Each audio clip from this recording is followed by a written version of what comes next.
ये जो देवी देवता हैं पिछले हजारों वर्षों से उन्होंने इन समाजों को जोड़ा हुआ है, तो वो उन क्षेत्रों के रखवाले होते हैं। जो देवी देवता हैं पहले की तुलना में आज ज़्यादा नाराज प्रतीत होते हुए नजर आ रहे हैं। उत्तराखंड के निवासी हैं, वो नंदा देवी को अपनी ध्यान मानते हैं, अपनी बेटी मानते हैं। धर्म और राजनीति को अलग रखो, पहाड़ को एक तरह से बचाया है। कई घंटों के लिए जो है डोली रुक जाती है वहाँ पर। देवी देवताओं को भी ये हक नहीं रह गया कि वो अपने रास्तों पे चल सके। सरकार आप हैं, सारी जिम्मेदारी आपकी है, नीति आप बना रहे हैं। 25,000 पेड़ देहरादून में आप काट रहे हैं और आप पलट करके मुझे बोल रहे हैं कि भैया आप नागरिक हो और आपके हाथ में पावर है। भाई मेरे हाथ में कौन सी पावर है? शायद हमारी देवभूमि ना रहे।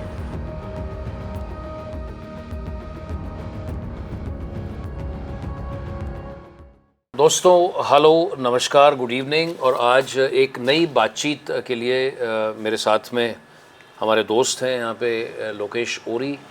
और आप में से कुछ लोगों ने हमारा आज से लगभग 3 महीने पहले का एक और बातचीत देखी होगी, जहाँ पर आपने एक बड़ा शानदार पेपर लिखा था, reimagining Dehradun as a 10 minute city. तो उसकी आप लोगों ने बड़ी उसकी सराहना भी हुई, उसको लेकर बड़ी चर्चा हुई। तो कई लोगों ने आपसे भी और मुझसे भी जो है इंडिपेंडेंटली उसको लेकर के बातचीत करी थी। तो आज की बातचीत को शुरू करने से पहले संक्षेप में कहना चाहूँगा कि उसका भी लिंक जो है हम अपने कमेंट में या डिस्क्रिप्शन में डाल देंगे। तो खैर वो तो आपका एक पिछला पेपर था जिसने मुझे बड़ा प्रभावित किया था। और आज बैठने का मकसद ये है कि आपने एक नया पेपर लिखा। तो बड़ी अच्छी बात है कि आप इतने पेपर्स लिखते रहते हैं, तो वो हम जैसे लोगों को इंस्पायर भी करता है कि हम आपसे बातचीत करें। और आपने बताया कि अभी आपका जो वाला पेपर है, अभी हाल ही में आपने हाइडलबर्ग यूनिवर्सिटी, जो कि जर्मनी में है, दुनिया की बड़ी प्रतिष्ठित यूनिवर्सिटी है, वहीं से आपने एंथ्रोपोलॉजी के सब्जेक्ट में आपकी पीएचडी भी है। इनफैक्ट जो आज का हमारा विषय है महासू देवता के ऊपर ही आपकी पीएचडी थी। और जो आपका आज का जो पेपर है बहुत ही मुझे शानदार ये पेपर लगा, जहाँ पर आप कह रहे हैं कि उसके अंग्रेज़ी के शब्द हैं कि how the goddesses and God's of the western Himalayas resist development. और इसको आपने एक और शब्द जो आपका बार बार आया है वो डिसएन्चांटमेंट आया है। तो डिसएन्चांटमेंट और डेवलपमेंट को जोड़ करके आपका ये 16-17 पन्ने का पेपर है। अब इसे अगर हम सरल उसमें बोलें तो बेसिकली आपका ये कहने का अर्थ है कि जो हमारे देवी देवता हैं उनका विकास से मोह भंग या तो शुरू हो चुका है या मोह भंग हो रहा है, वो यही इसी बात को लेकर के पेपर है। और एक बात और लोकेश भाई मैं बोल करके फिर आपका मैं इनिशियल कमेंट लूँगा। मुझे लगता है और आप इस बात से सहमत भी होंगे कि आज जब उत्तराखंड की जो रजत जयंती है 9 नवंबर 2025, जब हम स्टेटहुड फॉर्मेशन से कुछ दिन पहले ही ये बातचीत कर रहे हैं, तो ऐसे समय में आप एक नई बात सामने लेकर के आए हैं, जहाँ एक तरफ जो पूरा डिस्कोर्स नैरेटिव, जो पूरी ब्रांडिंग कि किस तरीके के साथ में उत्तराखंड ने कितनी बड़ी बड़ी छलांगें विकास को लेकर के लगाई हैं, आप उसके बिल्कुल उलट जाते हुए कह रहे हैं कि यहाँ के जो देवी देवता हैं, ये तो आम मनुष्य, यहाँ के राजनेता बोल रहे हैं, कि सरकारें बोल रही हैं, लेकिन आप उससे कहीं जा कर के ऊपर बड़ी बातें कह रहे हैं कि देवी देवता ही जो हैं वही जो है उनका मोहभंग विकास से हो गया है।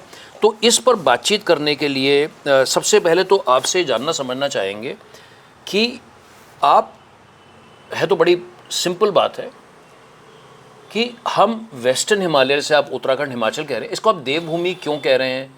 देवी देवता क्या होते हैं?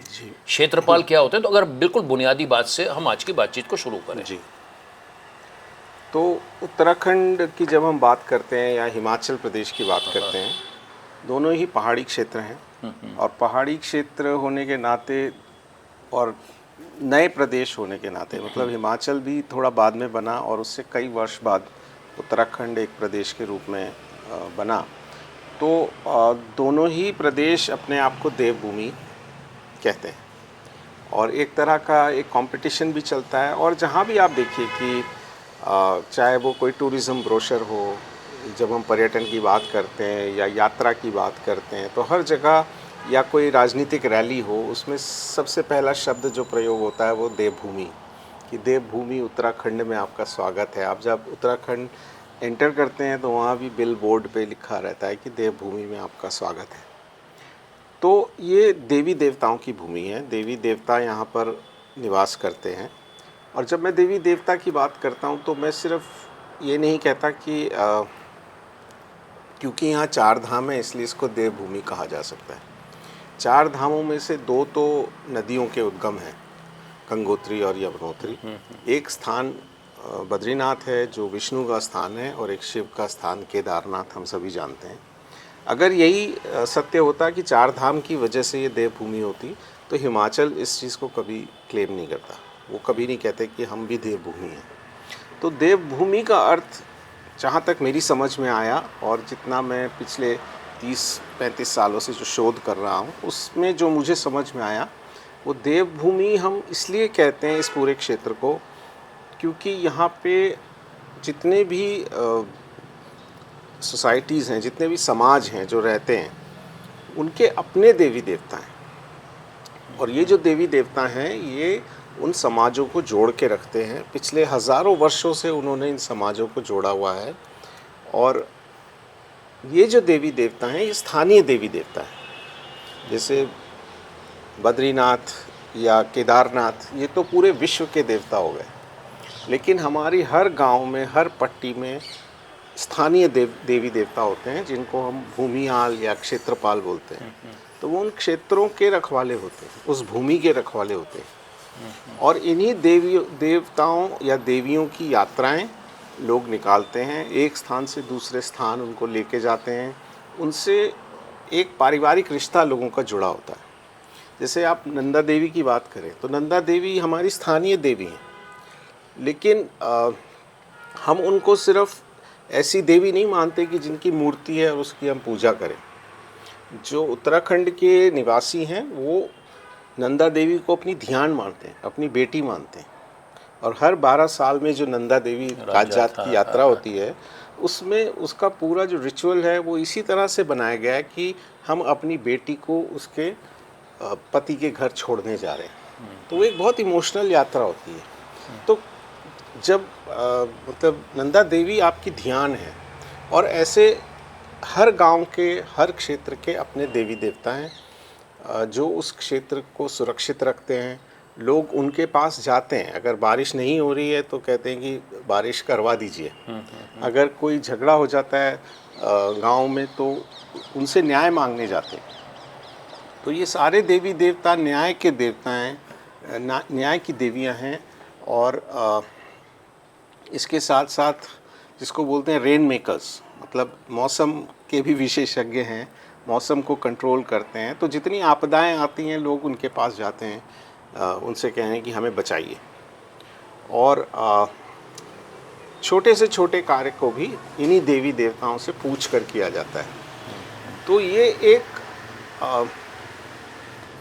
पूरा एक प्रणाली है, जीने की प्रणाली है, जिसके अनुसार इन पहाड़ के वासी अपना जीवन व्यतीत करते हैं। जब भी आप किसी पहाड़ के व्यक्ति से पूछेंगे कि आप ये सब क्या कर रहे हैं, आप मंदिर में क्यों आए हैं, आप डोली के साथ क्यों जा रहे हैं, आप इस यात्रा पे क्यों निकल रहे हैं, ये अनुष्ठान क्या हो रहा है, तो कहेंगे ये देव कार्य है और मैं देव कार्य कर रहा हूँ, यही मेरा जीवन है। तो ये एक जीवन की प्रणाली है जिसके इर्द गिर्द पूरा पहाड़ का जीवन हमेशा से ही घूमता आया। और इसने मुझे लगता है कि पहाड़ को एक तरह से बचाया है। तो देवभूमि एक एन्चेंटेड भूमि है, एक ऐसी भूमि है जो जहाँ पे देवताओं का वास है, और ये स्थानीय देवी देवताओं का वास है। ऐसा नहीं है कि कोई मतलब बड़े बड़े देवी देवता तो हैं ही यहाँ पर, लेकिन जो स्थानीय देवी देवता हैं वो इन क्षेत्रों को असल में देवभूमि बनाते हैं। और बहुत लोगों से बातचीत करने के बाद मुझको ये भी समझ में आया कि पलायन एक बड़ी समस्या उत्तराखंड में है आज, लेकिन बहुत सारे लोग जो आज भी अपने गांव में रह रहे हैं, तमाम दुश्वारियों के बावजूद, तमाम मुश्किलों के बावजूद, वो इन देवी देवताओं की वजह से ही रह रहे हैं, क्योंकि वो अपने आप को मानते हैं कि इन देवी देवताओं से हमारा कुछ संबंध है, अगर हम चले गए तो इनकी देखभाल कौन करेगा। बहुत शानदार, आपने इतना विस्तार से जो पूरा देवभूमि और देवी देवताओं का जो आपने वर्णन किया, चित्रण किया, और किस तरीके के साथ में जो स्थानीय समाज है या हमारा जो पूरा ग्रामीण ताना बाना, विशेष तौर पर हमारे जो पर्वतीय ज़िले, चाहे वो उत्तराखंड की बात हो, हिमाचल प्रदेश की बात हो, तो यहाँ से हमारी जो बातचीत शुरू हुई। आपके पेपर में एक जो एहसास बार बार आ रहा है, बल्कि कहीं लिखा भी है कि अगर हम वर्तमान की बात करें, क्योंकि जो आप बात बोल रहे हैं खाली आज की बात या 25 साल पहले की बात नहीं, तो सदियों पुरानी जो है पूरी परंपराओं का आप जिक्र कर रहे हैं। लेकिन आपके इस पेपर में जो मैं चाहूँगा जो हमारी ऑडियंस है वो वैसे तो खैर ऐसा खैर क्या देख पाएगी ज़्यादा, लेकिन ये आपका ये जैसा मैंने कहा आपका 16 पन्ने का एक बड़ा शानदार पेपर है, और अगर कोई तरीका होगा तो इसको भी हम YouTube में कहीं पर इसको हम अपलोड कर देंगे। एक बार छप जाएगा, एक बार जब छप जाएगा तो इसको हम अपलोड कर देंगे। तो लेकिन आपके पेपर में एक और जो बात निकल कर के आती है वो ये आ रही है कि जो देवी देवता हैं पहले की तुलना में आज ज़्यादा नाराज़ प्रतीत होते हुए नज़र आ रहे हैं। तो इसको लेकर के आप ऐसा क्यों आपके पेपर में है इसका मतलब आपने कहीं ना कहीं फील किया है। एक और मैं छोटा सा बात बोलना चाहूँगा इसी सवाल को लेके। आपका महासु देवता जी भी बड़ा काम है, आपके पेपर में कंडोलिया देवता जी का भी जिक्र है, तमाम आपके अलग अलग देवी देवताओं का जिक्र किया। लेकिन वापस अगर सवाल पर आए, उनकी नाराज़गी क्यों आप नोटिस कर रहे हैं? जी, तो पेपर का जिक्र हो रहा है तो पहले एक बात मैं ये बता दूं कि ये मैंने को ऑथर किया है प्रोफेसर विलियम एस सैक्स के साथ, जो कि हाइडेलबर्ग यूनिवर्सिटी में एंथ्रोपोलॉजी के हेड रहे हैं, अभी रिटायर हुए हैं। तो उन्होंने और मैंने मिलकर के इस रिसर्च को किया है और इस पेपर को छापा है। तो मैं एक एंथ्रोपोलॉजिस्ट हूँ, मेरा काम है कि समाज में जहाँ कहीं भी कुछ मुझे ऐसा लगता है कि कुछ नया हो रहा है या कुछ बदलाव आ रहा है, उस क्षेत्र में हम जाते हैं और लोगों से बातचीत करते हैं। कई घंटों दिनों की ये बातचीत होती है और उससे हम कुछ निष्कर्ष निकालने की कोशिश करते हैं। इसको एंथ्रोपोलॉजी की भाषा में फील्ड वर्क कहते हैं। तो फील्ड वर्क हमारा यही होता है कि आप लोगों से बातचीत करें, जो स्टेक होल्डर्स हैं, जो मेन कैरेक्टर्स हैं उस पूरे जो भी समस्या उत्पन्न हो रही है समाज में या जो बदलाव आ रहा है, उस चीज़ का अध्ययन करें, गहन अध्ययन करें। तो वही गहन अध्ययन करते हुए जहाँ जहाँ हमें दिखा कि विकास के कुछ ऐसे प्रोजेक्ट्स हैं, विकास के ऐसे मॉडल हैं जहाँ सामाजिक जो ताना बाना है उसमें कहीं ना कहीं टेंशन आ रही है, उसमें कहीं ना कहीं लोगों में गुस्सा बढ़ रहा है, वहाँ जा कर के हमने इस चीज़ को किया। और फिर हमने प्राइमरी सोर्सेस, मतलब जो किताबें छपी, जो जर्नल्स छपे, उनको भी काफ़ी खंगाला, अखबारों को खंगाला, न्यूज़ चैनल्स को खंगाला, ये देखने के लिए कि इसका कुछ विपरीत चीज़ भी हमको मिलती है कि कहीं देवता ऐसे खुश हुए विकास के नाम पर। तो वो एक चीज़ भी हमने अध्ययन करने की कोशिश की। तो उससे हमें यही पता चलता है कि चाहे हिमाचल प्रदेश हो, चाहे उत्तराखंड हो, दोनों जगह पर जो विकास के कार्य हो रहे हैं उससे देवी देवता नाखुश है, उससे उनमें नाराज़गी है और वो अपनी नाराज़गी को व्यक्त करते हैं अपने माध्यमों के द्वारा। जो उनके माली हैं या उनके पशवा हैं, जो उनके ऑरेकल्स हैं, उनके माध्यम से इस नाराज़गी को व्यक्त कर रहे हैं। और ऐसा लग रहा है कि जो सरकारें हैं या समाज हैं या जो हमारे राजनीतिज्ञ हैं, वो अब देवताओं की भी नहीं सुन पा रहे। मतलब जो देवताओं का कहना है उसको भी हम कहीं ना कहीं नज़रअंदाज कर रहे हैं। तो इससे हमें लगता है कि जो एक तरह की डिसएंचेंटमेंट ज़रूर फैलेगी जब देवी देवता भी ये मान लेंगे कि अब हमारी भी कोई नहीं सुनता है। तो वो फिर इन पहाड़ी क्षेत्रों में रहेंगे ही क्यों, वो यहाँ से कहीं अलग जाने की सोचेंगे और फिर शायद हमारी देवभूमि ना रहे। ये तो आपने बड़ी गंभीर जो है आप बात आज सामने, गंभीर है बहुत स्थिति जो स्थिति भी गंभीर है और बहुत सारी गंभीर बातें आप सामने ला रहे हैं कि जो आपकी अपनी फील्ड वर्क है, जो आपका एविडेंस बेस्ड अप्रोच है, उसके आधार पर आप इस निष्कर्ष पर पहुंचे हैं। और आपके पेपर में कई उदाहरण भी दिए गए हैं। उदाहरण के तौर पर जैसे केदारनाथ धाम तो खैर एक बड़ा प्रचलित भी है जी, जो 2013 की आपदा आई थी और 16-17 जून की, और उसी दिन जो धारी देवी मंदिर की जो पूरी शिफ्टिंग की जो प्रक्रिया चली थी, उसके अलावा बड़ी सुर्खियों में जोशीमठ और नरसिंह मंदिर और पूरा बद्रीनाथ जी की भी जो पूरी बातचीत है, लेकिन अगर हम इन्हें एक तरफ रखें क्योंकि इनको लेकर के बड़ी चर्चा हुई है, एक उदाहरण आपके पेपर में सिलक्यारा का भी है, उस पर आपने काफ़ी विस्तार से लिखा है और संजोग से ये नवंबर 2025, ये नवंबर 2023 की बात है, आज से 2 साल पहले।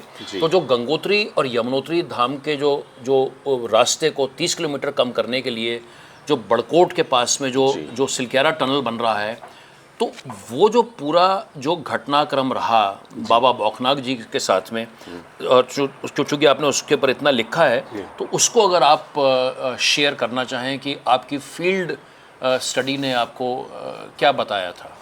जी हाँ, ये एक बहुत ही मतलब एक ऐसा उदाहरण है उत्तराखंड के इतिहास में जहाँ पर क्योंकि जो लोग ट्रैप हो गए थे उस टनल में, तो ये एक टनल बनाई जा रही थी, जैसा आपने बताया, कि रास्ता छोटा करने के लिए, कि बद्रीनाथ धाम और यमुनोत्री धाम के बीच का रास्ता छोटा कर दिया जाए एक टनल बनाकर।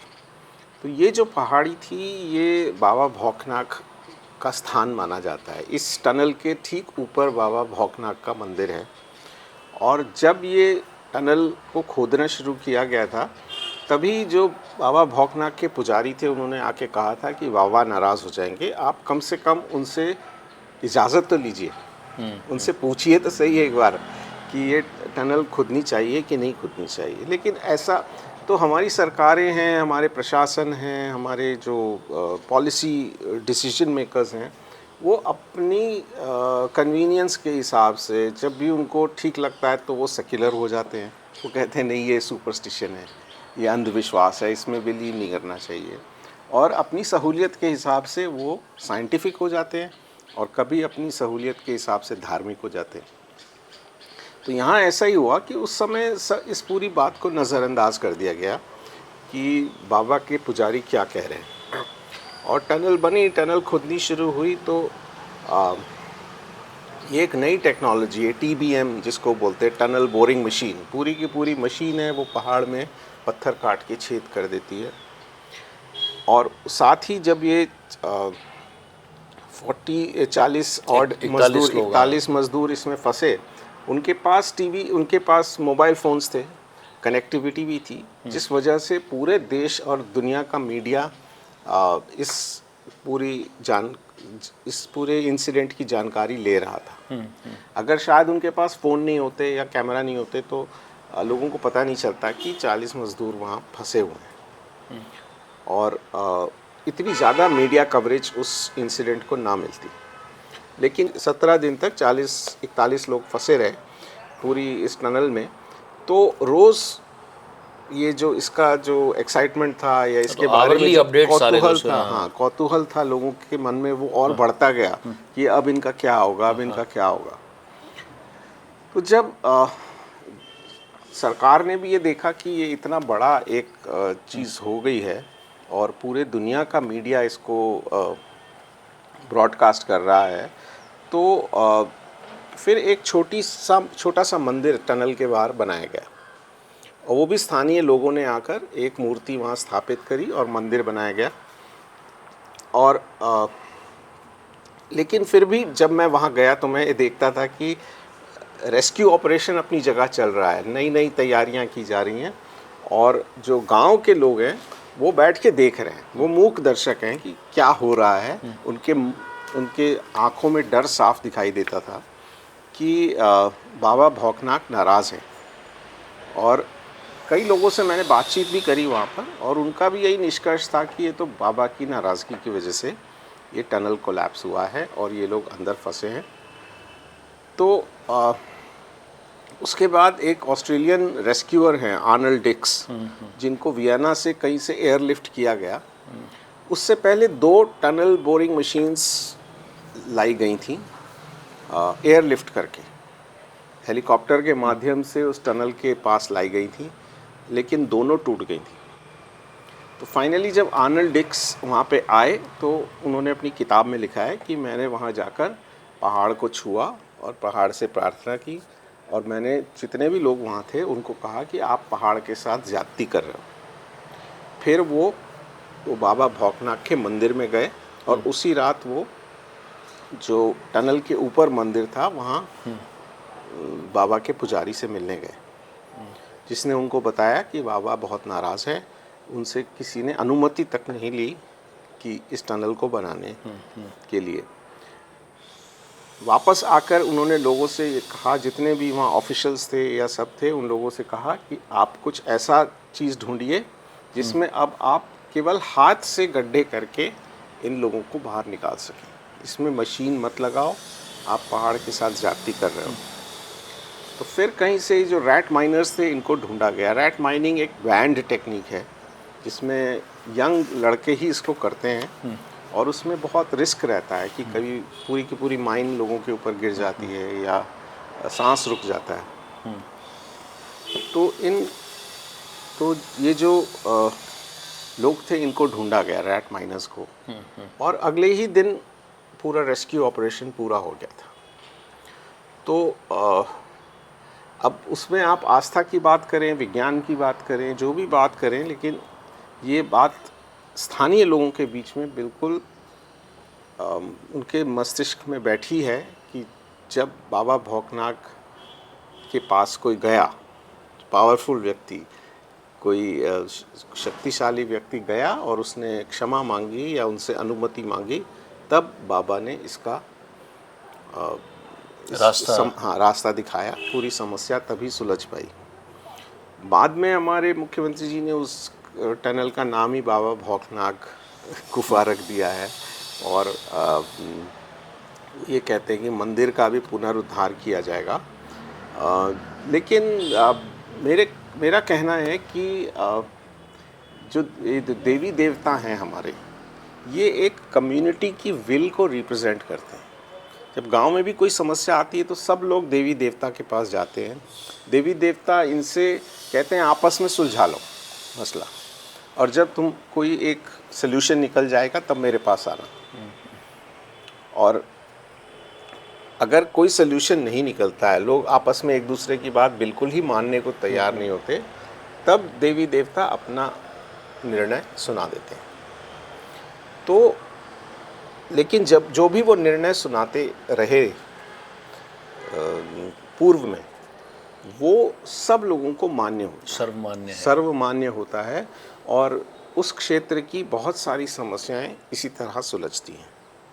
तो ये एक प्राचीन प्रणाली है जिसके आधार पर लोग जीते हैं, और जहाँ तक संभव होता है जो देवी देवता जो बोलते हैं अपने ऑरिकल्स के थ्रू, अपने पशवा के थ्रू, अपने माली के थ्रू, वो जो बोलते हैं वो एक पूरे समाज का ही ओपिनियन होता है। तो कहीं ना कहीं अगर देवी देवता नाराज़ हैं, इससे ये भी अर्थ निकलता है कि पूरा समाज ही किसी तरह मतलब जिस तरह का विकास उनको चाहिए उस तरह का, उससे कहीं विपरीत दिशा में विकास मिल रहा है। आपने सिलक्यारा वाला हमारे साथ में जो पूरा घटनाक्रम हुआ और बाबा की आस्था को नज़रअंदाज करना, उसके बाद जो दुष्परिणाम आए, आप ही के पेपर में एक और जो उदाहरण, अगर हम अब हिमाचल की बात करें जी, और आज से लगभग 20 वर्ष पूर्व जो अमेरिका के जो बहुत बड़े उद्योगपति हेनरी फोर्ड थे, तो उनके जो ग्रेट ग्रैंडसन कुल्लू ज़िले के मनाली में जो आपके पेपर में लिखा है कि एक $350 मिलियन का एक फॉरेन डायरेक्ट इन्वेस्टमेंट लाना चाहते थे, तो वहाँ पर भी देवी देवताओं के प्रतिरोध के बाद में, बल्कि वहाँ की सरकार ने तो संवेदनशीलता दिखाते हुए, अगर मैं गलत नहीं कह रहा हूँ, तो उस पूरे प्रोजेक्ट को ही रोक दिया था। तो वहाँ पर क्या पूरा घटनाक्रम किस तरीके के साथ में देवी देवता जो है इस FDI में किस तरीके से सामने आए थे? जी, तो अल्फ्रेड फोर्ड जो था वो बहुत बड़ा स्की रिसोर्ट मनाली में बनाना चाहता था, और यहाँ तक कि उसका जो साइट प्लान था और जो उसका जो 3D रेंडर है वो भी है हमारे पास, वो भी हमने देखा। बिल्कुल पहाड़ के काट खुन्नी आर्किटेक्चर को लेकर ही बनाना चाहता था।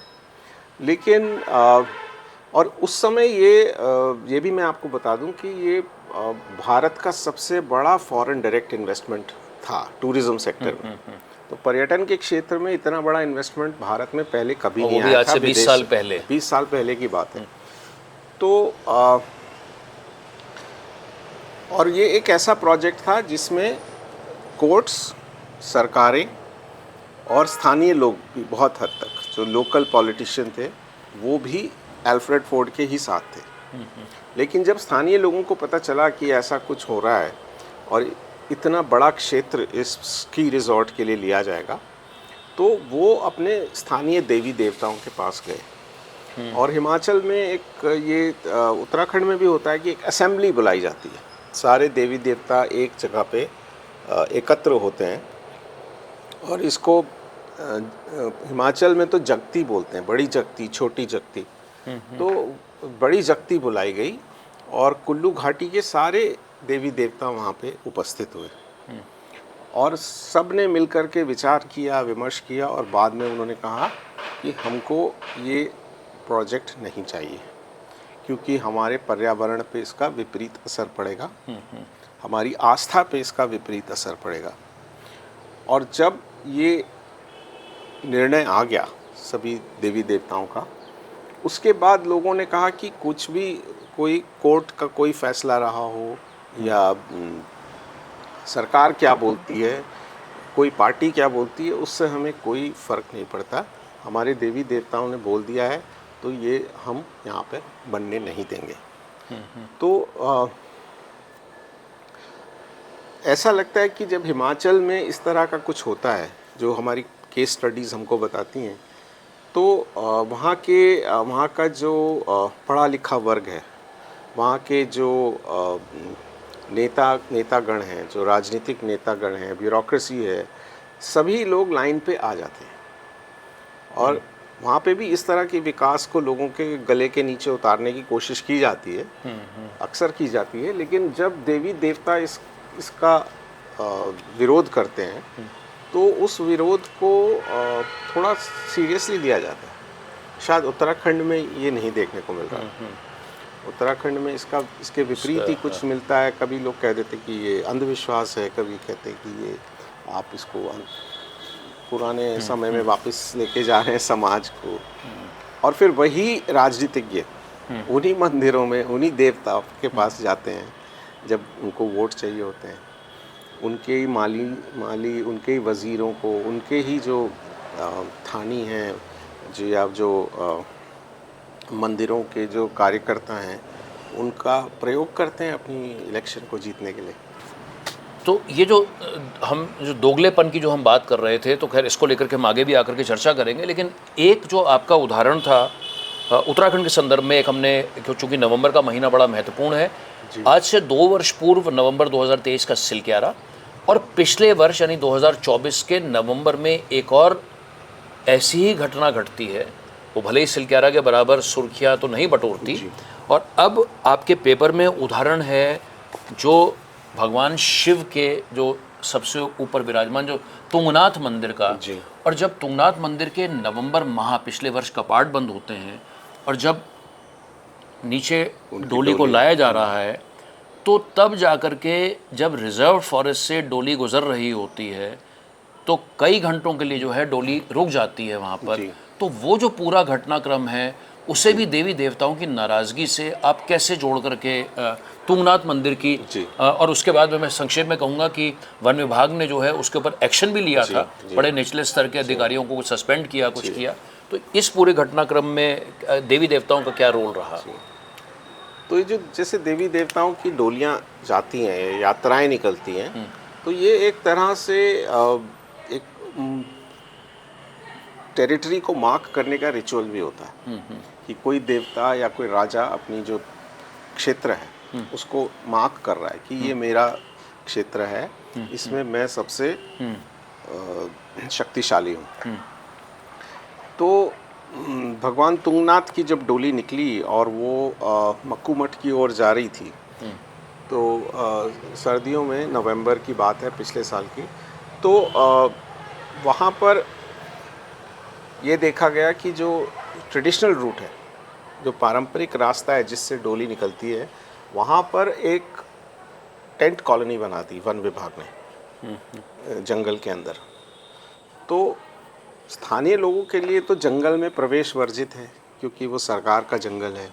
आप वहाँ अगर फल भी तोड़ने चले जाएं या शहद लेने चले जाएं या कुछ लकड़ी आपको चाहिए अपने घर में रिपेयर करने के लिए, तो वो आपके लिए वर्जित है क्योंकि अब रिजर्व फॉरेस्ट है। ये एक मतलब एक ये कॉन्जर्वेशन के मॉडल के ऊपर भी एक कमेंट है। तो अब वो डोली वहाँ से जब निकलना चाह रही थी तो सामने ये टेंट दिखने लगे। तो उस समय जो देवता बहुत नाराज़ हुए और आसपास के सभी लगभग 54 गांवों के देवी देवता 54 गांवों के लोग वहाँ पर इकट्ठा हुए और डोली वहीं खड़ी रही। डोली ने कम से कम 6-7 घंटे प्रोटेस्ट किया कि मैं जब तक ये टेंट यहाँ से नहीं हटेंगे ये यात्रा आगे नहीं निकलेगी। जब बहुत सारी भीड़ इकट्ठा हो गई, बहुत हज़ारों लोग वहाँ पे एकत्र हो गए और कुछ लोग यूट्यूब वीडियो भी बनाने लगे और अखबार में भी आने की स्थिति हुई, तो तब सरकार को लगा कि एक्शन लेना चाहिए। अब जो वहाँ बेचारे ऑफिशियल्स थे वो तो यही कह रहे थे कि आपने जब हमने टेंट लगाए तब तो किसी ने रोका नहीं, तब तो किसी ने कुछ नहीं बोला, तब तो देवता अपने मंदिर में थे, तुंगनाथ के मंदिर में थे। या वो कहने लगे जब तक देहरादून से हमें नहीं कोई बोलेगा तब तक हम टेंट नहीं हटा सकते। तो इस तरह से एक स्टैंड ऑफ चलता रहा। लेकिन क्योंकि वो टेंट थे, मतलब ये भी शुक्र है कि टेंट ही लगाए गए थे, कोई बिल्डिंग नहीं खड़ी कर दी गई थी। अगर बिल्डिंग खड़ी होती तो ये समस्या और विकराल रूप ले लेती। लेकिन तो फिर आनन फानन में उन टेंटों को हटाया गया, 2 लोगों को सस्पेंड किया गया जो वहाँ पे तैनात थे, 2 ऑफिशल्स। तो लेकिन इससे जो हमें दिखा कि जो स्थानीय लोगों को अब ये लगने लग गया है कि हमें अपने देवी देवताओं को भी एक स्थान से दूसरे स्थान ले जाने के लिए सरकारी परमिशन की आवश्यकता पड़ेगी। मैं आपको बताऊं कि उत्तराखंड में पलायन एक बहुत ही बड़ी विकराल समस्या है। सरकार ने उसके पे आयोग भी बनाया है और फिर वो आयोग भी बदल दिया गया। लेकिन आज भी करीबन मेरे एस्टिमेट के हिसाब से तो 1600 से 1700 गांव जो हैं हमारे, वो गोस्ट विलेजेस बन चुके हैं। जिसके पास भी थोड़े से भी साधन है वो शहर की तरफ भाग रहा है। तो एक व्यक्ति वहाँ पे मुझे मिले जिन्होंने चिपको आंदोलन में भी प्रतिभाग किया था। तो वो कहने लगे कि मैं इस गांव में इसीलिए रहता हूँ, मेरे पास भी साधन है, मैं भी शहर की तरफ पलायन कर सकता था। हम लोग सिर्फ इसलिए यहाँ पर रहते हैं क्योंकि हम मानते हैं कि हमारी देवी देवताओं के प्रति कुछ श्रद्धा है, कुछ ड्यूटी है। तो नियमों के आधार पर कि हमें देवी देवताओं की सेवा करनी है और देवी देवता हमारी रक्षा करेंगे, हमारे परिवारों की रक्षा करेंगे, इस वजह से हम लोग यहाँ रहते हैं। लेकिन अब मुझे लगता है कि हमारी ये वजह भी समाप्त हो रही है कि इस वजह से भी हमको यहाँ से निकलना पड़ेगा, क्योंकि हमारे देवी देवताओं को भी ये हक नहीं रह गया कि वो अपने रास्तों पे चल सके। तो ये बात वहाँ पर पूरे तुंगनाथ में ये वाली रही। ये बात कई लोगों ने हमसे कही। तो ये अपने आप में दिखाता है कि किस तरह से जो देवी देवताओं का भी एक रसूख था, जो वो हमारी एक समाज को जोड़ के रखते थे, वो समाज किस तरह से फट रहा है, एक तरह से फ्रैगमेंट हो रहा है, टुकड़े टुकड़े हो रहा है। और मतलब इस पे सरकारों को सोचना चाहिए और लोगों को भी सोचना चाहिए कि कोई ऐसी पद्धति जिसने पूरे समाज को इतने हज़ारों वर्ष तक अपनी प्रकृति के साथ संतुलन बनाकर जीने में मदद की है, अगर वो टूटने पे आएगा तो उसके परिणाम हमारे लिए आगे क्या होंगे। बल्कि एक और उदाहरण आपसे जानना चाहेंगे जो पेपर में है, और उसी के साथ में मेरे जहन में ये बात आई कि अगर आप हल्का सा इस पर भी अगर शेयर करें कि देवी देवता, क्योंकि आप बार बार कह रहे हैं कि देवी देवता बोल रहे हैं, तो वो हमारे अपने ऑडियंस के साथ में कि वो उनके तरीके क्या हैं, वो किस तरीके से बोलते हैं भाई जी। तो वो एक तो बोलने के तरीका का संक्षेप में, और जो अब ये जो हमारा चौथा और एक और मैं आखिरी उदाहरण आपसे जानना चाहूँगा, और ये तो बड़ा हालिया उदाहरण हिमाचल प्रदेश में आज से 3-4 महीने पहले का जो बिजली महादेव मंदिर, और वो भी कुल्लू ज़िले का है। तो इन 2 चीज़ों के ऊपर आप क्या कहना चाहेंगे, फिर हम अपनी चर्चा को आगे बढ़ाएंगे। जी, तो हमारे जो देवी देवता हैं उनसे जब भी लोगों को न्याय की आवश्यकता होती है या जब भी कोई समस्या उत्पन्न होती है तो लोग उनसे पूछने के लिए जाते हैं, अपनी समस्याएं लेकर देवी देवताओं के पास जाते हैं। कभी मंदिर में जाते हैं, कभी अगर उनकी डोली किसी गांव में आई हो तो उस गांव के चौक पे जाते हैं जहाँ पे डोली खड़ी हो। और अगर पूरा उत्तराखंड या और हिमाचल की संस्कृति को जोड़ के हम बात करें तो ये 2 शब्दों में इसको हम डाल सकते हैं कि एक है प्रोसेशन, मतलब ये जो देवी देवताओं की जो यात्राएं हैं जो निरंतर चलती रहती हैं, और दूसरा होता है पोजेशन, कि जो हमारे जो देवी देवताओं के जो प्रीस्ट्स होते हैं, उनके जो पुजारी होते हैं, या उनके जैसे जौनसार क्षेत्र में इसको माली बोलते हैं, हिमाचल के क्षेत्रों में इसको गुर बोलते हैं, या गढ़वाल के क्षेत्रों में इसको पशवा बोलते हैं। तो देवी देवता किसी व्यक्ति के ऊपर आते हैं और वो व्यक्ति जब पोजेस्ड हो जाता है, जब वो देवता उसमें प्रवेश कर जाता है, तब वो पब्लिक को एड्रेस करता है, तब उसका बिहेवियर बदल जाता है उसका। तो ये जो पूरी एक पद्धति है, ये जैसे मैंने कहा पोजेशन और प्रोसेशन की पद्धति है, और इस तरह से देवी देवता लोगों से संवाद करते हैं और लोगों की समस्याओं को दूर करते हैं। तो और उदाहरण आपने मेरे से बिजली महादेव वाला पूछा था। हाँ, बिजली महादेव का जो मंदिर है वहाँ पर एक रोपवे बनाने का जो सरकार ने प्रस्ताव रखा था, और रोपवे बनाने के लिए कुछ पुराने देवदार के पेड़ काटने शुरू किए थे और कई पेड़ और कटने थे। तो वहाँ पे भी जो देवी हिडिंबा है, कुल्लू घाटी की देवी हिडिंबा, उन्होंने छोटी जगती बुलाई, और वो जो छोटी जगती में जो आसपास के देवी देवता हैं उनकी फिर एक तरह से एक असेंबली हुई, और उन्होंने आपस में विचार किया, आपस में बातचीत की, और उन्होंने साफ तौर पे कहा कि हमें ये जो परियोजना है मंजूर नहीं है। और उसके साथ साथ उन्होंने कहा कि धर्म और राजनीति को अलग रखो, धर्म के क्षेत्र में राजनीति का हस्तक्षेप नहीं होना चाहिए, धर्म को पर्यटन मत बनाओ। उत्तराखंड में भी ऐसे कई जिसे हम देख रहे हैं प्रोजेक्ट हैं, केदारनाथ में प्रपोज्ड है, हेमकुंड साहिब में प्रपोज्ड है। तो देवी देवता साफ कह रहे हैं, उनका साफ मानना है कि जब ये जो हमारी जो पिलग्रिमेज है, हमारी जो तीर्थ यात्रा है, ये पर्यटन में परिवर्तित हो जाएगी, कमर्शियलाइज्ड हॉलिडे बन जाएगी, तब जो देवभूमि है वो देवभूमि नहीं रहेगी। उन्होंने ख़ास तौर से जो देवी के जो और देवता के जो जितने भी वहाँ देवी देवता थे, उनके मालियों ने, उनके पुजारियों ने ये कहा कि पैसा और राजनीति धर्म के कार्य से अलग रखिए, और धर्म और पर्यटन को अलग रखिए।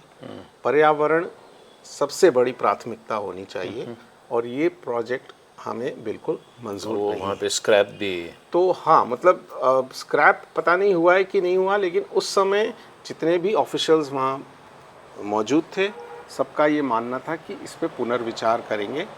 लोगों का भी ये मानना था कि अब हम नहीं जानते कि कौन सी पार्टी क्या बोल रही है। अब देवी देवताओं ने जो कह दिया है, तो अंत में जो समाज बोलता है ना, वही माना जाना चाहिए। अगर समाज और उसके जो प्रतीक हैं वो कुछ और कह रहे हैं और आप कुछ और सोच रहे हैं, मतलब सरकार कुछ और सोच रही है, ऑफिशियल डम कुछ और सोच रहा है, तो वहाँ पे ऐसा लगता है कि वो जनता की आवाज़ को नहीं सुन पा रहे। आप मुझे करेक्ट कीजिएगा, आपके पेपर में वैसा तो कहीं कोई आपने कोई कंपैरिजन हिमाचल और उत्तराखंड का नहीं किया है, लेकिन जब हम इन उदाहरणों को देख रहे हैं और आपकी बात को सुन रहे हैं बड़ी गंभीरता के साथ में, तो कहीं ना कहीं ऐसा मुझे एहसास हो रहा है कि हिमाचल प्रदेश में इन मान्यताओं को, परंपराओं को, जिन नियमों का और श्रद्धा की आपने बात करी, जिस आस्था की आपने बात करी, कहीं ना कहीं वहाँ पर जो पूरी सत्ता, सरकार, सिस्टम में जो बैठे हुए लोग हैं, वो इनके प्रति कहीं ज़्यादा संवेदनशील प्रतीत हो रहे हैं। कम से कम मुझे ऐसा एहसास हो रहा है। और अगर हम वैसे तो हमारे समस्त देवी देवता और हमारे जितने भगवान हैं वो हिमाचल, उत्तराखंड, खैर पूरी दुनिया को ही जो है वो अपना आशीर्वाद दें। लेकिन इन दो राज्यों में जब हम कम से कम बात कर रहे हैं, उत्तराखंड राज्य में केदारनाथ की आपदा हो, सिलक्यारा जैसे बड़ी घटना घटना हो, तो कहीं ना कहीं ऐसा एक संदेश कम से कम मुझे मिल रहा है। खैर आगे बातचीत को बढ़ाते हुए, आपने पहले भी एक अभी ये जिक्र किया कि ये तो हमने इस बात पे बस इतना कह दूं कि हमने जानबूझ के कोई कंपैरिजन नहीं आपने किया। नहीं किया। लेकिन ऐसा मतलब निष्कर्ष निकलता है पूरे अध्ययन से कि जब हमारे देवी देवता कुछ बोलते हैं अपने माध्यमों के द्वारा, और उसके साथ साथ जो इंटेलिजेंसिया है या जो जिसको हम बोलेंगे सिविल सोसाइटी या साइंटिफिक कम्युनिटी, और उसके साथ साथ राजनीतिज्ञ, तो एक तो देवी देवता हैं, एक लोग हैं, समाज है, और एक ये सिविल सोसाइटी और पॉलिटिकल क्लास है। जब चारों लोगों की आस्था होती है, चारों स्टेक होल्डर्स की आस्था होती है, और वो साथ मिल करके एक बात को बोलते हैं, तब वहाँ पर चांसेस ज़्यादा होते हैं कि हम अपने विकास के मॉडल को एक बार फिर सोचें, उस पर पुनर्विचार करें कि हमें इस तरह का विकास चाहिए या नहीं चाहिए। और वहाँ पे मुझे ऐसा लगता है कि सामाजिक ताना बाना है वो इतना सशक्त है कि जब देवी देवता कुछ बोलते हैं तो पॉलिटिकल क्लास को उसको सुनना पड़ता है। हमारे क्षेत्रों में ये थोड़ा सा कहीं ना कहीं कमज़ोर पड़ता जा रहा है। आपने एक और जिक्र किया कि ये तो हमने वो उदाहरण लिए जहाँ पे देवी देवता ऐसा प्रतीत हुआ वो नाराज़ भी हुए। क्या आपके सामने कोई ऐसे उदाहरण आए जहाँ पर देवी देवताओं ने किसी विकास के प्रोजेक्ट को जो है अपना आशीर्वाद दिया हो, उसको बिल्कुल जैसे कहते हैं ओपन आर्म्स के साथ में उसका स्वागत किया हो कि आइए विकास कीजिए? कहीं पर ऐसा कहीं कुछ दिखाई दिया आपको? नहीं, ये भी हमारे अध्ययन का एक हिस्सा था। हमने जहाँ जहाँ विकास के प्रोजेक्ट्स को इम्प्लीमेंट किया गया है, जहाँ जहाँ ऐसे प्रोजेक्ट्स को बनाया गया है, वहाँ भी जाके लोगों से बातचीत करी, मीडिया में भी देखा, प्राइमरी सोर्सेज को भी बहुत स्टडी किया, तो हमने ये पाया कि पहाड़ में कहीं भी ऐसा कोई एक भी हमको केस नहीं मिलता, एक भी ऐसा हमें चीज़ नहीं मिलती जहाँ पर कभी देवी देवताओं ने इन सब चीज़ों के लिए समर्थन दिखाया। वो हर जगह जहाँ डैम बनते हैं, जहाँ सड़कें बनती हैं, जहाँ रोपवे प्रोजेक्ट्स बनते हैं, इसका विरोध करते हैं, क्योंकि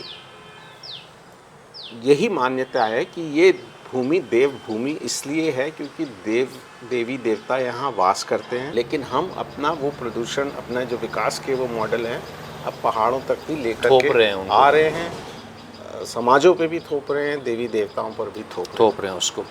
एक लोकेश भाई, मैं जिसे कहते हैं डेविल्स एडवोकेट, अब कोई कह सकता है कि भाई ये तो यार अच्छे खासे आदमी थे, ये तो जर्मनी जैसे विकसित देश से जाकर के पीएचडी करके आए हैं, तो इन्हें ये क्या हो गया है कि भाई ये क्यों ऐसी उलूल जुलूल बातें कर रहे हैं, और ये तो अंधविश्वास की बातें कर रहे हैं, समाज में ऐसी बातों को फैला रहे हैं, और इसके पीछे तो कहीं पर कोई जो विज्ञान है ये तो वैज्ञानिक सोच के बिल्कुल विपरीत है, और ये विकास विरोधी भी हो सकते हैं।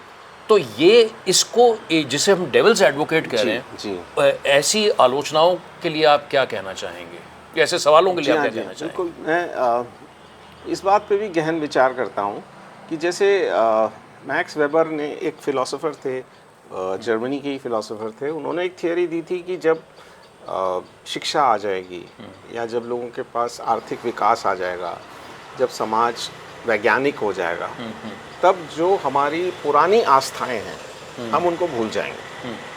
और इसको बाद में कार्ल मार्क्स और कई जो विचारक थे उन्होंने इसको थ्योरी ऑफ मॉडर्निटी का एक जामा पहनाया कि एक थ्योरी ऑफ मॉडर्निटी की, जब हम मॉडर्न हो जाएंगे तब हम इन सब चीज़ों में विश्वास करना बंद कर देंगे। कुछ विचारकों ने इसको बोला प्राइमॉर्डियल लॉयल्टीज़, कि हम अपनी प्राइमॉर्डियल जो कि पुरानी हमारी मान्यताएं हैं उन सबको भूल जाएंगे और हम सेक्युलर समाज में जीने लग जाएंगे। लेकिन आप मुझे बताइए कि जैसे जैसे समाज विकसित हुआ, हमारे समाजों में भी पैसा आया, लोग विकसित हुए, अंग्रेज़ी पढ़ने लग गए, एजुकेशन आ गई, टूरिज़्म से पैसा आने लग गया, सड़कें बन गई, विकास हो गया, तो क्या हम जाति को भूल गए? वो भी तो हमारी एक प्राइमोर्डियल लॉयल्टी थी। जाति आज सबसे ज़्यादा सशक्त है हमारे समाज में। हमारे समाज में हम वोट देते हैं जाति के आधार पर, तो जो हमारी धार्मिक मान्यताएं हैं वो कहीं गायब नहीं हुई, या अगर हम उनको गायब करने का प्रयास भी करेंगे तो हम शायद मतलब पूरे इंसान नहीं रहेंगे, हमारा समाज वो समाज नहीं रहेगा जो वो पहले था। तो ये जो समाज की अवधारणा है, इसमें जो देवी देवता हैं और जो हमारी पुरानी मान्यताएं हैं, पद्धतियां हैं, जिन्होंने हमें ये सिखाया कि हम किस तरह से प्रसन्न भी रह सकते हैं, स्वस्थ भी रह सकते हैं, अपने पर्यावरण को भी बचा सकते हैं। ये तो आज देख रहे हैं ना हम कि लोग पलायन कर रहे हैं। इतने हज़ारों साल से तो लोग गांव में रहे, खुशी खुशी रहे, अपनी देवी देवताओं के साथ, अपने पर्यावरण के साथ, अपनी मान्यताओं के साथ। उनके पास कम चीज़ें थीं, कंजम्पशन कम था, रिसोर्सेज कम थे, लेकिन वो रहे, खुश रहे। उनको कभी ये तो आज मीडिया के माध्यम से उनको लगता है कि नहीं, शहर में ज़्यादा कंफर्ट है। पहले तो किसी को हेल्थ की इतनी चिंता नहीं थी या शिक्षा की इतनी आवश्यकता नहीं थी।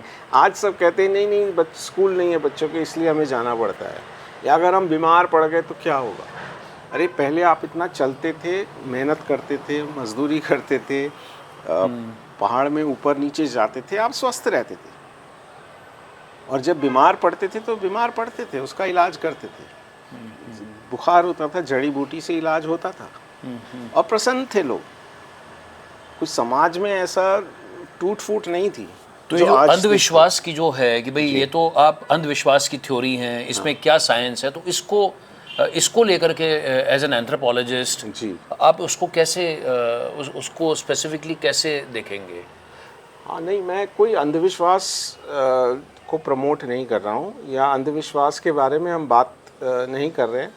हम तो एक समाज में जो जीने की प्रणाली है, जैसे रिचुअल होता है, अभी आज किसी के घर में शादी होती है तो क्या वो सारी रिचुअल्स बंद कर देते हैं? वो उन रिचुअल्स को फॉलो नहीं करते जो पहले रिचुअल्स को फॉलो किया करते थे।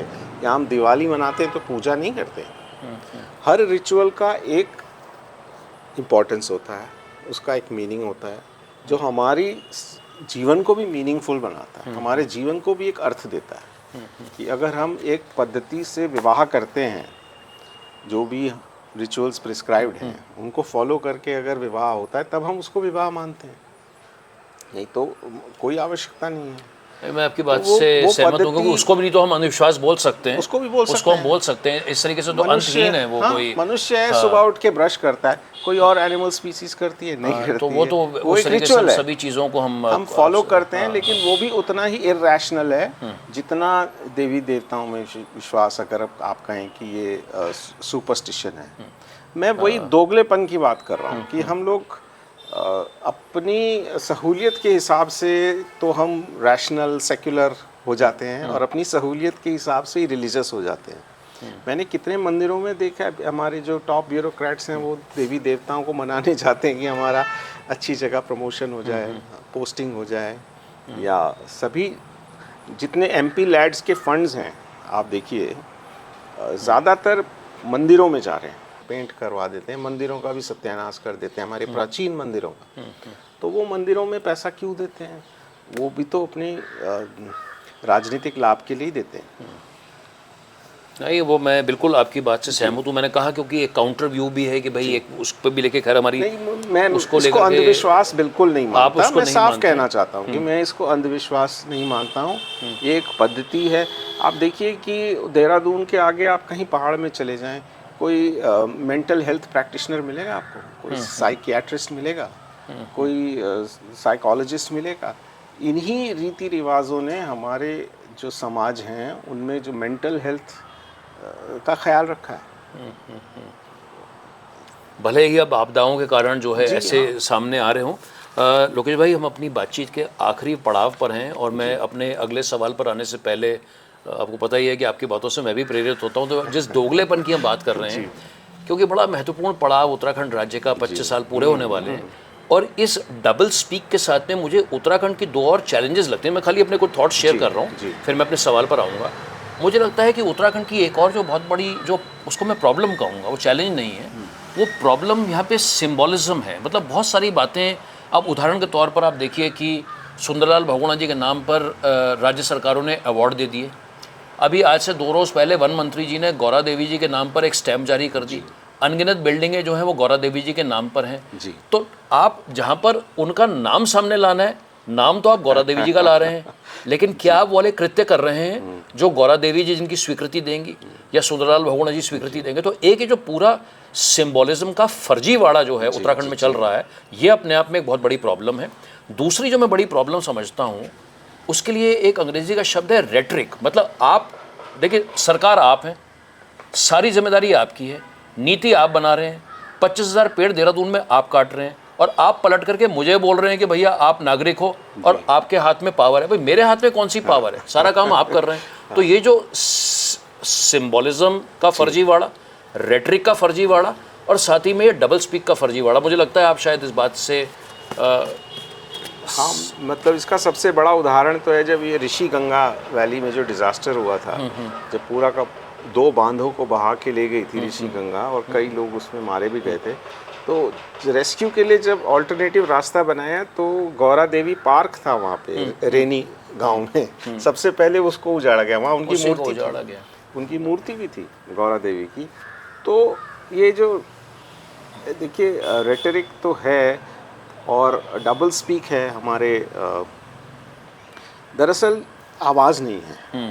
हमारी जो लीडरशिप है उसकी आवाज़ खत्म हो चुकी है, और जनता भी उसको सीरियसली लेती नहीं है। जो मुझे लगता है, जो गांव-गांव में जाकर जो मुझे एहसास होता है कि लोग उसको मान्यता नहीं देते, उसको मानते नहीं हैं। उनको पता है कि एक ऐसा ही सिस्टम है कि ये लोग 5 साल में आएंगे, हमसे वोट मांगेंगे और सत्ता पे काबिज होंगे।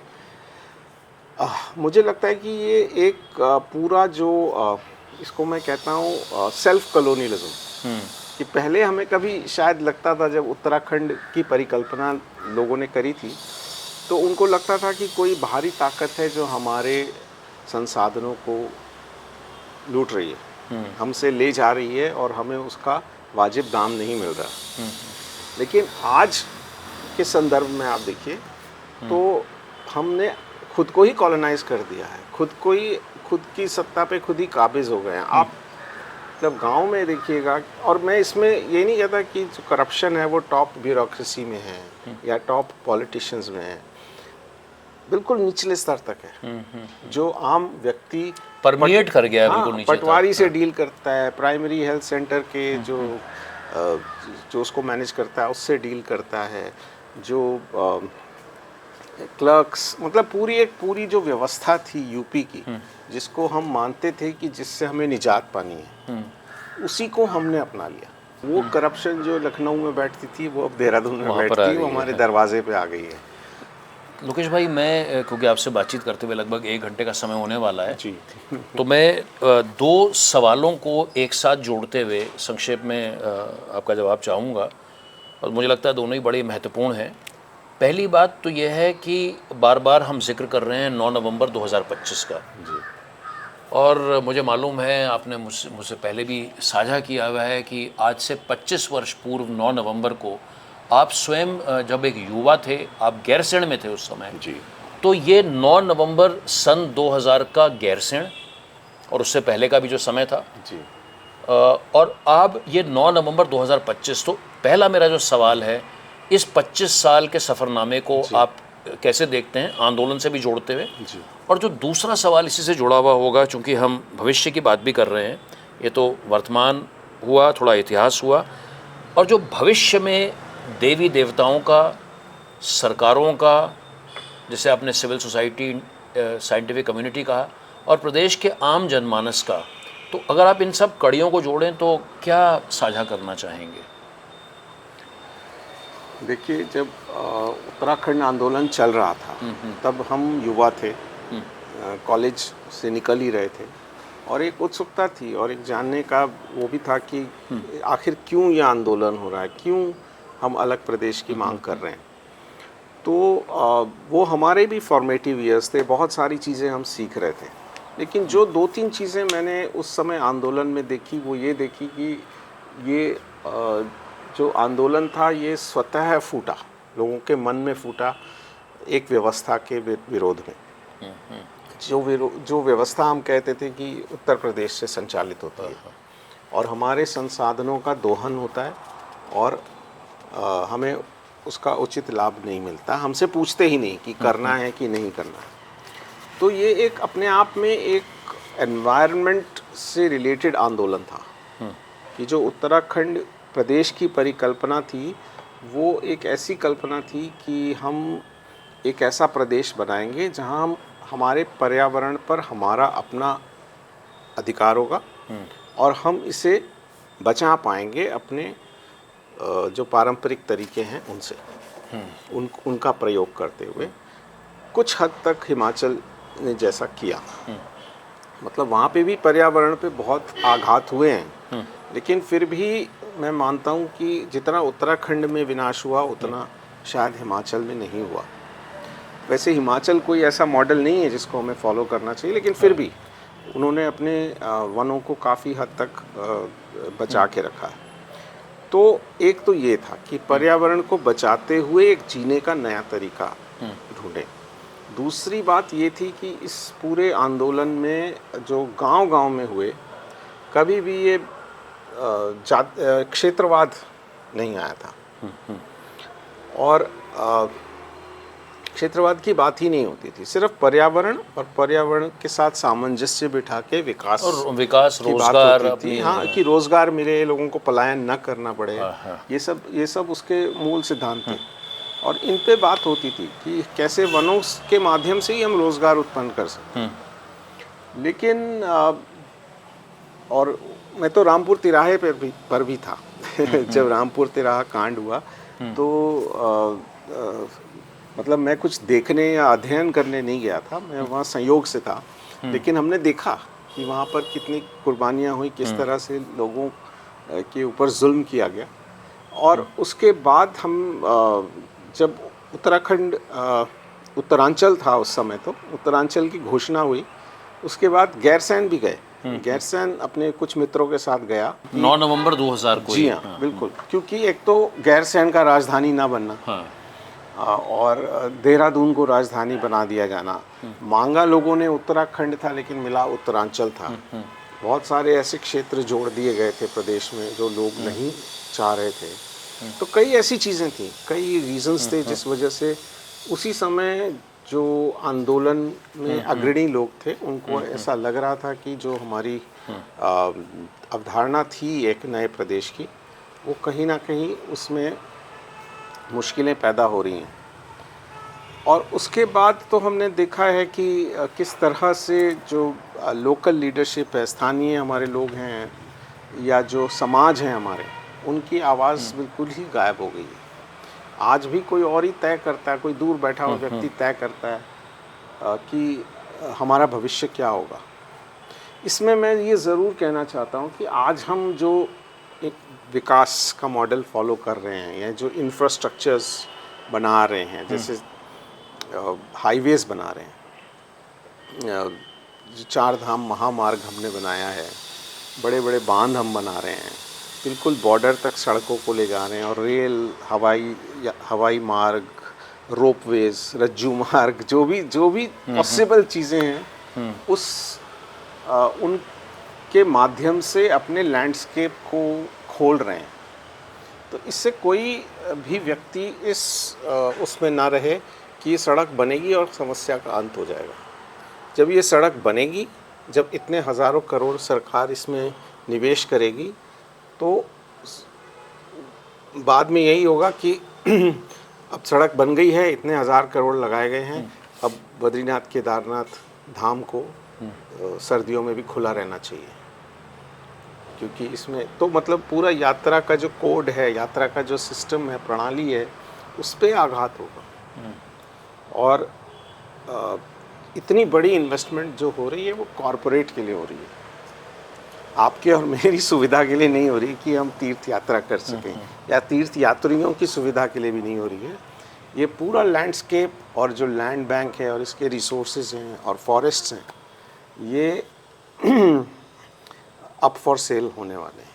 मुझे तो ये दिख रहा है बहुत बड़ा खेल है, जैसे जी हाँ। एक आम व्यक्ति प्रदेश का उसको जो है समझ नहीं पा उसको वो समझ नहीं पा रहा। तो आपने जो 9 नवंबर सन 2000 से 9 नवंबर 2025 तक का जो आपने जिक्र किया, और मुझे जो कम से कम आपकी बात जो समझ आई, अगर उसे आप उसको जोड़िएगा अगर मैं कुछ जी छूटता है, तो पहली बात तो बड़ी स्पष्ट होती है कि जो हमारे जो वेस्टर्न हिमालयन रीजन है, विशेष तौर पर अगर हम उत्तराखंड के राज्य की बात करें, तो यहाँ पर धंधा जो है वो सर्वोपरि हो चुका है। और इस धंधे के चक्कर में कुछ लोगों का, वो तो स्वाभाविक है कि कुछ लोगों के धंधे के लिए जो है वो सत्ता में बैठे हुए विशेष तौर पे जो लोग हैं, उनके लिए जो धंधा है वो सर्वोपरि हो चुका है। और इस धंधे के चक्कर में कि उनका धंधा जो है वो मंदा ना हो, तो उस चक्कर में जो हमारे जो देवी देवता, आदरणीय पूजनीय देवी देवता, जिन्होंने इस देवभूमि को अपने आलिंगन में, अपने आशीर्वाद से इसको देवभूमि बनाया है, उन्हें जो है, जो मैं तो थोड़ा सा और कठोर शब्दों का प्रयोग करते हुए कहूँगा कि ये जो धंधा है वो प्रताड़ना दे रहा है। और जिस दिन देवी देवताओं ने देखिए बोलना तो शुरू कर ही दिया, जैसे आपने कहा कि वो नाराज़ हैं, तो ये आपके अगर कृत्य, आपकी नीतियाँ, आपके कर्म अगर, और ये कोई अंधविश्वास वाली हम बात नहीं कर रहे हैं, जो आपने जो चीज़ें सामने रखी उसी के आधार पे मैं कह रहा हूँ कि साफ तौर पर ये संकेत नहीं, ये संदेश है कि हमें अपनी देवी देवताओं का, जो हमारी मान्यताएं हैं, जो हमारी परंपराएं हैं, जिन आस्थाओं में हमारा अटूट विश्वास रहा है, जो श्रद्धा का हमारा भाव है, ये काबिज रखना बड़ा ज़रूरी है। और ये जो विकास का जो रथ चल रहा है, अनवरत जो रथ चल रहा है, इसमें साइंस एंड टेक्नोलॉजी भी चाहिए, मॉडर्निटी भी चाहिए, लेकिन जो हमारे ट्रेडिशन हैं, जो हमारे ट्रेडिशनल विजडम है, इनका समावेश होना बेहद ज़रूरी है। तो लोकेश भाई, एक बार आपसे एक बार फिर से बात करने के लिए बस मैं एक ही चीज़ जोड़ना चाहूँगा कि जो जब हम कहते हैं कि देवी देवता नाराज़ हैं, और वो तो उसके हमें प्रत्यक्ष प्रमाण भी देखने को मिलते हैं। जैसे केदारनाथ की आपदा आप देखिए, या ऋषि गंगा वैली का जो डिज़ास्टर आप देखिए, या धराली अभी आप देखिए कि धराली में क्या हो रहा है। धराली में भी लगभग 15,000 पेड़ मार्क्ड हैं। जो गंगोत्री क्षेत्र है, जो आखिरी 100 किलोमीटर गंगा का जो अनडिस्टर्ब्ड वो है, उसमें भी ये जो महामार्ग बनाने की बात है। और वहाँ पे भी कई लोगों की यही मान्यता है कि ये देवताओं की नाराज़गी से हो रहा है, और इसके प्रत्यक्ष प्रमाण हमको दिखते हैं जहाँ जहाँ। तो ये मतलब सिर्फ ऐसा ही नहीं है कि हम वहाँ फील्ड में जा रहे हैं और लोगों से बातचीत कर के आधार पर अपनी थियोरी बना रहे हैं। इसके पीछे एक ठोस वैज्ञानिक सोच है। और